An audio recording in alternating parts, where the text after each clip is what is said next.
So that, Matt, to your question, is an action that Russia has already taken. It's an action that you say that they have taken, but you have shown no evidence to confirm that. And I'm going to get to the next question here, which is, what is the evidence that they, I mean, this is like crisis actors, really? This is like Alex Jones territory you're getting into now.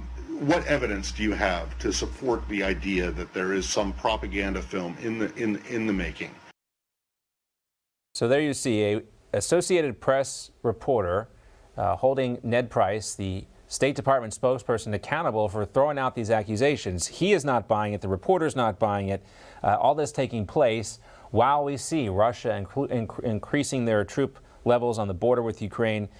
We do hope that cooler heads will prevail. You know, to watch that exchange at the State Department play out, Ned Price seems completely unprepared for that type of questioning. What's your response to that? My response is that the Biden administration, I should say the architects of Biden's foreign policy, are wholly incompetent when it comes to this particular crisis with Russia, and they have extremely low expectations towards the media and anything that they transmit to them regarding Russia.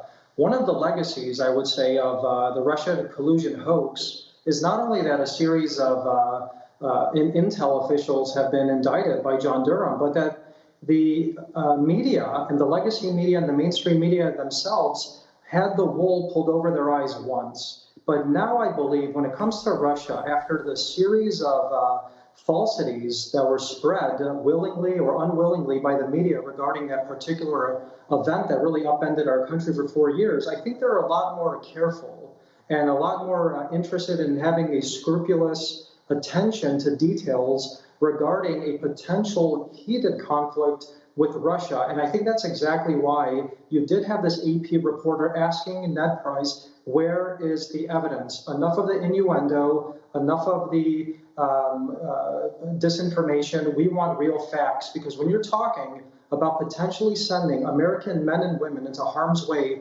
for a war, or at least to potentially die in a war that we have no strategic interest in Ukraine, there better be real facts to back it up and real American interests involved. And Ned Price did not present those to the AP reporter, and I'm very happy to see that he did stand his ground and put Ned Price's feet to the fire to answer real questions. George Papadopoulos, thanks so much. Have a great weekend, George.